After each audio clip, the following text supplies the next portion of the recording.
અનેક સ્વરાજ્યની ચૂંટણીઓ ચાલી રહી છે ત્યારે ભારતીય જનતા પાર્ટી પોતાના ઉમેદવારોને જીતાડવા માટેના અનેક પ્રયત્નો કરવામાં આવી રહ્યા છે, તો બીજી તરફ કોંગ્રેસના નેતાઓ પણ કામે લાગી ગયા છે. અપક્ષ ઉમેદવારો પણ રાધનપુર તાલુકામાં જોવા મળી રહ્યા છે. રાધનપુર તાલુકાની 18 બેઠકોમાંથી 2 બેઠકો ભારતીય જનતા પાર્ટી બિનહરીફ જોવા મળી રહી છે.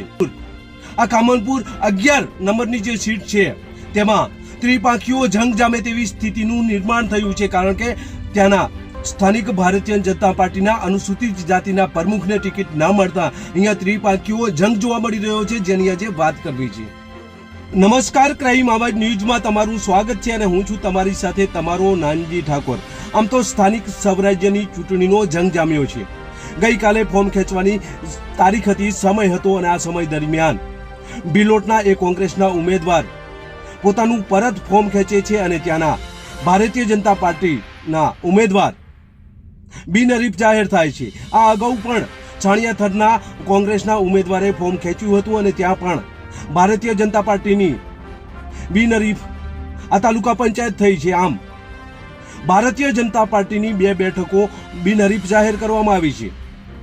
રાધનપુર તાલુકા પંચાયતની 18 સીટો છે, જેમાંથી 2 બિનહરીફ થઈ છે, ત્યારે 16 ઉપર જંગ જામશે. રાધનપુર તાલુકાના મઘાપુરા સીટ ઉપર ત્રિપાંખીઓ જંગ જોવા મળી રહ્યો છે, જેનું કારણ સ્થાનિક ભારતીય જનતા પાર્ટીના મહામંત્રી હોવાનું જોવા મળી રહ્યું છે. ત્યાંના અપક્ષ ઉમેદવાર મુકેશ સોલંકીનું કહેવું છે કે મહામંત્રી દ્વારા અમારી સાથે ન્યાય કરવામાં આવ્યો છે.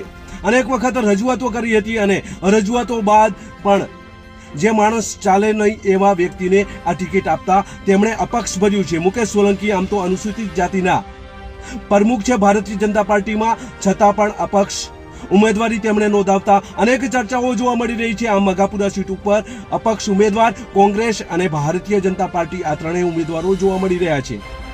રાધનપુરની 18 બેઠકોમાંથી 16 બેઠકો ઉપર હવે જંગ જામશે. રાધનપુર તાલુકા પંચાયતની 2 સીટો ઉપર ભારતીય જનતા પાર્ટી બિનહરીફ જાહેર થઈ છે. તેમાં જોઈએ તો છાણિયાથરમાં કોંગ્રેસના ઉમેદવાર ભચીબેન ભોજાભાઈ હતા અને તેઓ ફોર્મ ખેંચતાની સાથે જ ભગીબેન હરેશભાઈ આહિર બિનહરીફ જાહેર થયા છે. ત્યારે ગઈકાલે ભિલોટમાંની જે બેઠક છે તેમાં પણ આવું જોવા મળ્યું. ભિલોટની બેઠક પર મંજુબેન મફાભાઈ કોંગ્રેસમાંથી ઉમેદવારી તરીકે તેઓ ફોર્મ ભર્યું હતું, પરંતુ ગઈકાલે તેમને ફોર્મ ખેંચતાની સાથે જ રબારી ઓખાબેન માદેવભાઈ બિનહરીફ જાહેર થયા છે.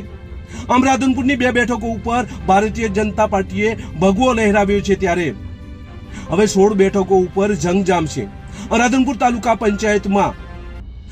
પંચાયતની આ તમામ સીટો ઉપર ભારતીય જનતા પાર્ટી પણ પોતાના ઉમેદવારો ઉતાર્યા છે અને તેમને જીતાડવા માટેના પ્રયત્નો કરવામાં આવી રહ્યા છે. ત્યારે કોંગ્રેસ પણ પોતાના ઉમેદવારો મજબૂત ઉતાર્યા છે અને તેઓ જીતે તે માટે મહેનત કરી રહ્યા. જોઈએ હવે આવનાર સમયમાં 16માંથી કેટલી ભારતીય જનતા પાર્ટીને મળે છે, કેટલી કોંગ્રેસને મળે છે, કેટલા અપક્ષ ઉમેદવારો જીતે છે. આ બધું સમયાંતરે ખબર પડશે, પરંતુ હાલ તો રાધનપુર પંથકમાં 2 સીટો ભારતીય જનતા પાર્ટી બિનહરીફ જોવા મળી રહી છે. બસ એ જ. જો તમે અમારી ચેનલમાં નવા છો અને આવા જ લેટેસ્ટ ન્યૂઝ જોવા માંગો છો તો અમારી ચેનલને અત્યારે સબસ્ક્રાઇબ કરો, જેથી આવનાર લેટેસ્ટ ન્યૂઝ તમારા સુધી પહોંચી શકે. નમસ્કાર.